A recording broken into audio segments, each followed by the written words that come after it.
The talented hawk hides his claws. I consider it a dignified death. Not really, it was actually quite pathetic. If you sit by the river long enough, you will see the body of your enemy float by.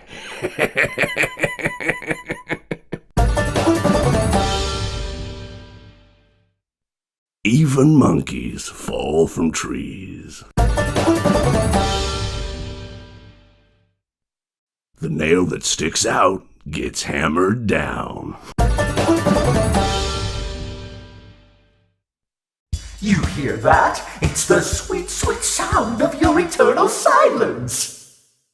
Hey, keep it down, would ya? When I'm here, you play by my rules. A song was requested of me, and now I sing it. You and I will be making music together for a long, long time. Looks like something bad happened. I guess you forgot about me. Want to see the scooping room?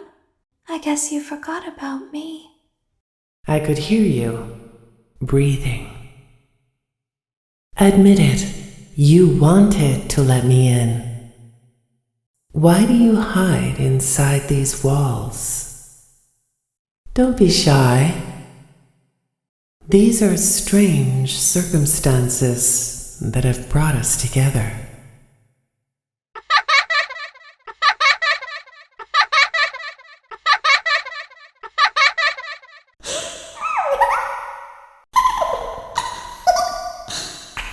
He promised them to never leave them. Now I will tell you a story. But he could not choose. He pieced the remains together. Uh-oh, how unfortunate. Uh-oh, how unfortunate. I'm gonna do a sneaky thing and throw a new contender in the ring. Uh-oh, how unfortunate. Uh-oh, how unfortunate. I know how much you like to fight, so I'll add a new problem to your night. Please deposit 5 coins. Please deposit 5 coins. Please deposit 5 coins. Thank you for depositing 5 coins. You are attempting to trick Freddy. You are attempting to... Freddy doesn't like this.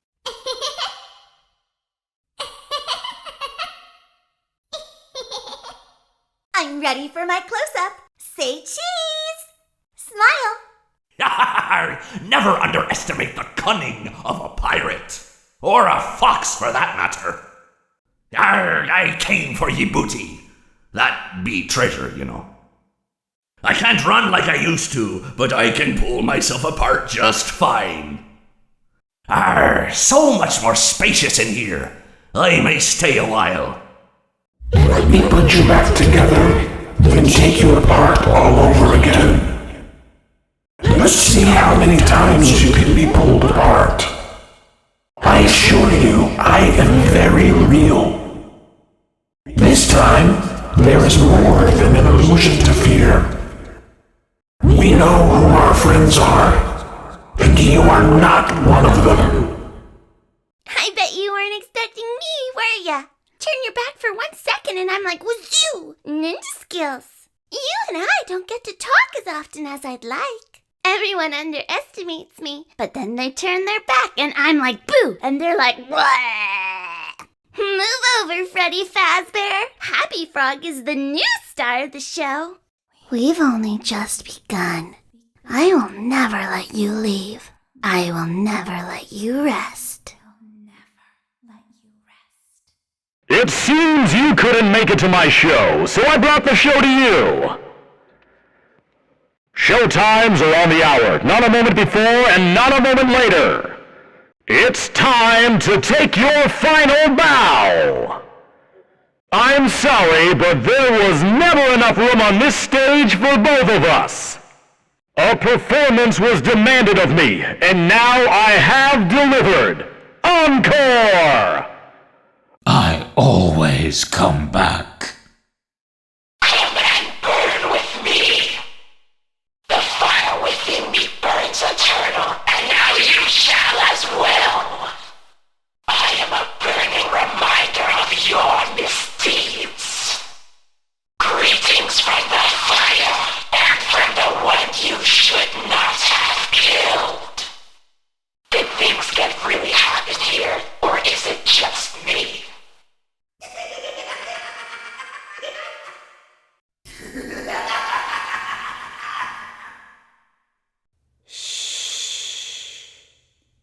there's room for one more. Shh. Come spend eternity inside with me. Shh. I've been looking for you, and now I will never let you go. Shh. I'm so glad that I found you. Let me make room for you. Shh. It will all be over soon. Seeing you powerless is like music to me. I don't hate you, but you need to stay out of my way. I recognize you, but I'm not afraid of you. Not anymore. The others are under my protection. The others are like animals, but I am very aware. You will not be spared. You will not be saved. The shadow fears me. I am your wickedness made of flesh. I am here to claim what is left of you. I will vomit you back to relieve your horror. Stranger danger! I was just waiting for you to drop your guard. Whoops, that's gonna leave a mark. This is how it feels, and you get to experience it over and over and over again, forever. I will never let you leave. Don't you hate getting killed by obscure secondary characters? No light can save you now. I have always been hiding in your shadow. What a gift to relish, a victim that can't perish. I am given flesh to be your tormentor.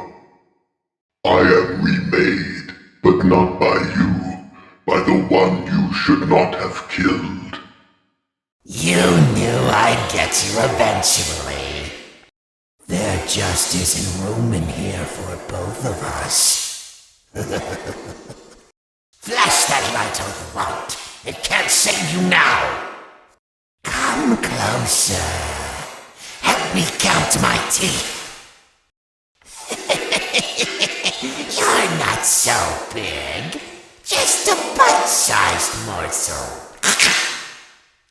This is a nightmare that you won't wake from.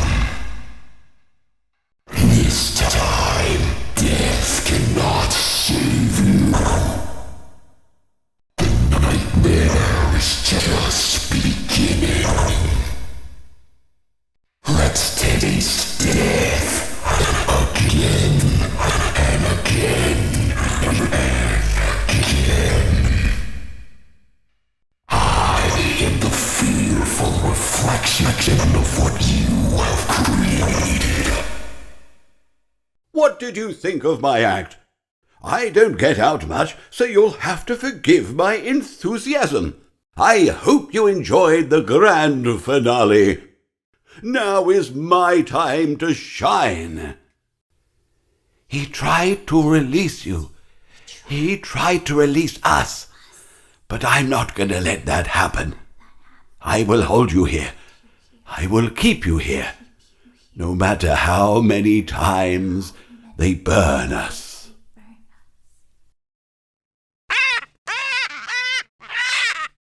What a treat to come here and meet your face as it hits concrete. I found my guitar, now reach for the stars as I plunge it through your heart. Why so blue? You know I'll be true, and now I'll make slippers out of you. So good to see you again, my truest friend, but now your life must end. What a fine day to come here and say that you're face and flesh I must play. Yarg, how may I be of service to ya? Yar, who touched me bird? Yar, me bird likes you, so I'll do ye a favor. Yar, what can I do for ya? Thought you could fool me with that sign, but I was too smart for you. I may not like wet floors, but the smell of fresh meat is just too enticing. Whoops, looks like you're the one that slipped up this time. That's right, and don't you come back now, you hear? That'll teach you for trying to trick this old bird. Time for your controlled shock. Let's see how many pieces I can cut you into. You won't die, but you'll wish you could. Time for your controlled shock. Where's my beak? Lodged in your forehead, of course. You won't get tired of my voice, will you? Let's go somewhere more private, so I can eat you. You won't get tired of dying, will you? It's not my fault. I have these fat plastic fingers and can't press the buttons. Mr. Hugs got me again. If I get jump scared, you get jump scared. That game was totally rigged. That's what you get for leaving me hanging. Psst, I have something to tell you. Hey, I want to tell you something. Psst, hey, over here. Get closer. Excuse me. Can you come a little closer? Hey, down here. Hello, I wanted to ask you something. It's something really important. I never thought I'd make it through that vent, but now we are together. Let me show you how to break your face and look like me. I was the first. I have seen everything. Come closer. Let's smile together. I have seen him, the one you shouldn't have killed. You blinked. What is this new prison? Is it me trapped, or is it you? Perhaps it is us both. I may be missing my face, but even I could see his tongue. Time to face the consequences of your failure. Might as well face the facts. You were always destined to fail.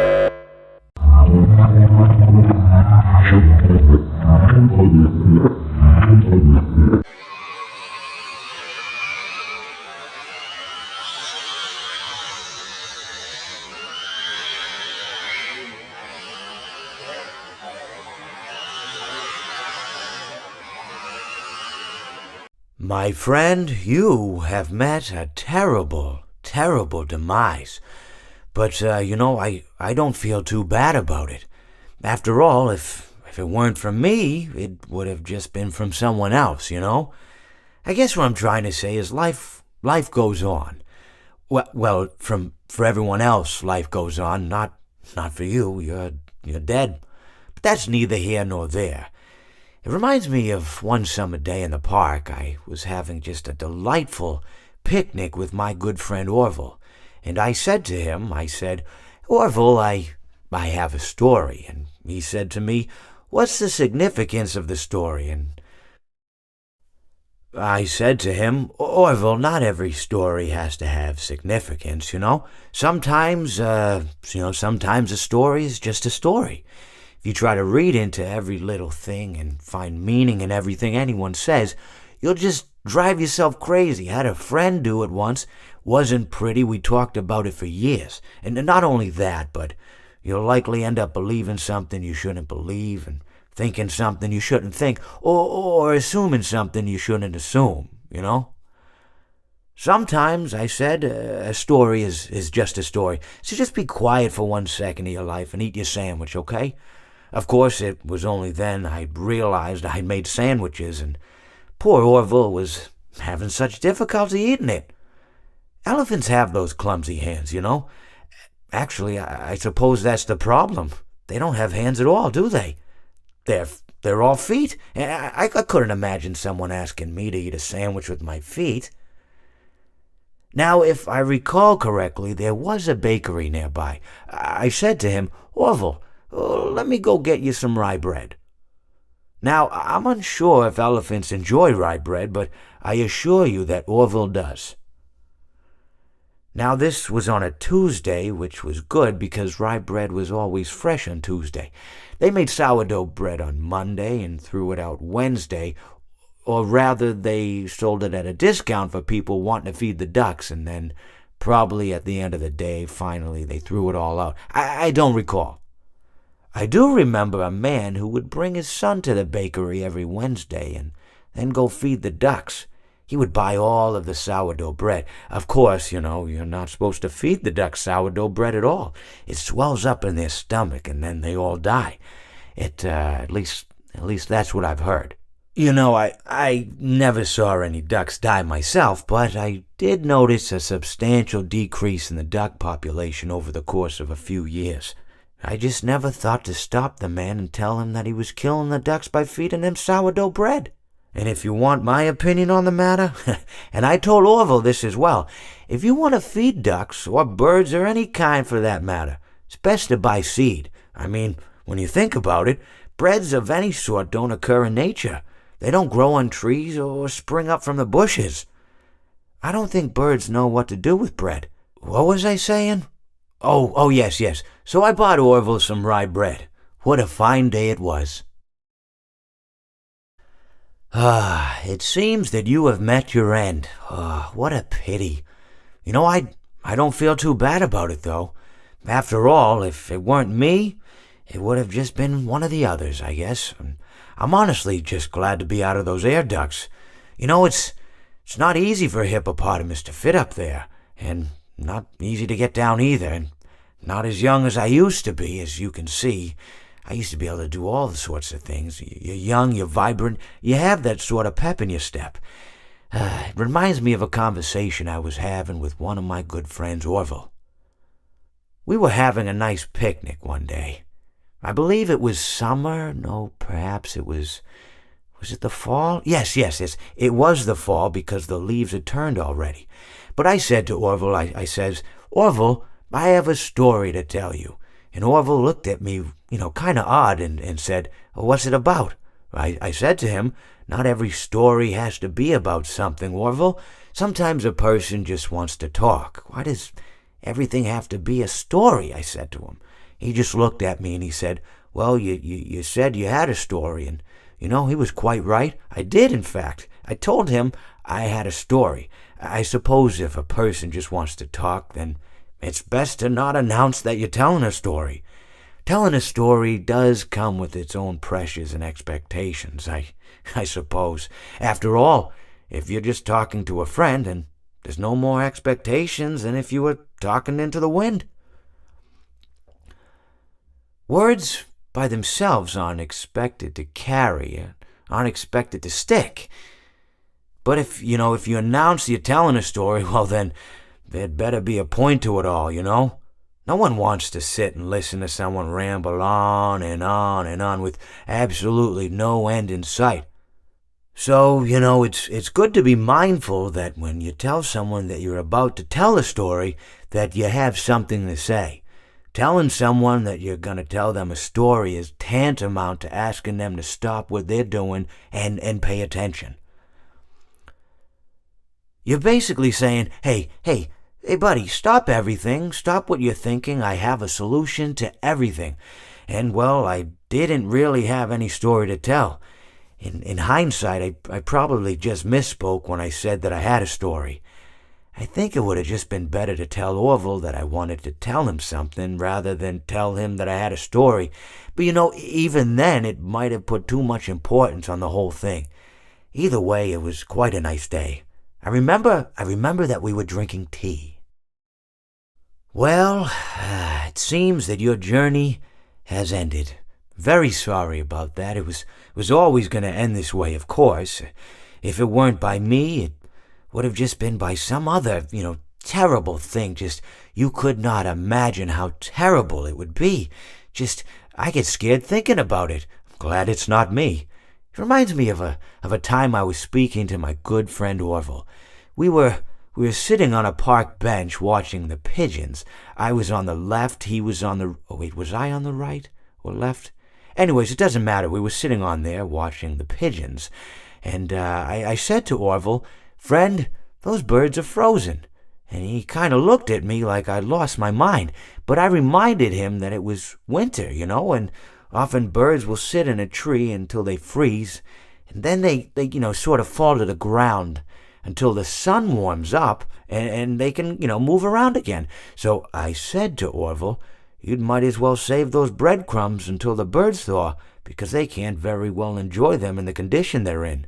To which he asked what I meant, and asking what condition the crumbs should be in before he threw them to the birds, assuming that I meant the birds couldn't enjoy the breadcrumbs in the condition that the crumbs were in, when in fact I had meant the birds could not enjoy them in the condition that the birds were in, considering that the birds were frozen. So he took a moment and then threw his last handful onto the ground. I said to him, "Orville, why did you throw the breadcrumbs to the birds when I just told you they're frozen?" To which he responded, "The breadcrumbs are not frozen." Again, misunderstanding my words. I didn't mean to say that the breadcrumbs were frozen when I said I told you they're frozen. I'd been referring to the birds. In hindsight, what I should have said was, and this would make perfect sense, "Why did you throw the breadcrumbs to the birds when the birds are frozen?" He misunderstood upon my correction, stating that he didn't know what else to do with the breadcrumbs, and that perhaps, when the birds thawed, they'd still be able to eat the crumbs. So I said to Orville, and this is what I said to him, I said, "Orville, the birds may be dead." It seems that you have met a horrible demise, my friend, but, these things happen, and life goes on. Not for you, obviously, you're dead, but it reminds me of a time I was having a conversation with my friend Orville. We were, where were we? I think we were by the river. We were sitting by the river and watching the fish leap over the falls. And I said to Orville, "Sometimes I feel like a fish leaping over and over again, always trying to get somewhere, though I don't know where, only to find myself in the jaws of a beast." He, of course, looked at me, surprised, "Have you been in the jaws of a beast, friend?" To which I said, "No, of course not, Orville." I said, No. I simply meant that life can seem like a relentless endeavor to overcome meaningless obstacles, only to meet an equally meaningless fate, regardless of your efforts, regardless of the obstacles you've passed. And Orville, he stood and proceeded to drape me with a picnic cloth, to which I asked him, I said, "Friend, what are you doing?" He looked at me very concerned, really. "I feel like you've gotten too much sun." Indeed, indeed I had. He proceeded to pour me a glass of just ice-cold lemonade. Ooh, you ever mix it with iced tea? You do like a little half lemonade, you should try it some. Well, you can't because you're dead. But anyways, so you may be asking yourself, how did I go from sitting by the falls and drinking lemonade to being wedged in the air duct? Not only with Orville, but with an entire assortment of fruity-colored friends. Well, there's really no good answer to that, but perhaps I met a demise of my own at some point, and this is my afterlife or my dream, whatever it might mean. I honestly don't know. Or maybe it doesn't mean anything at all. Maybe it doesn't mean anything at all.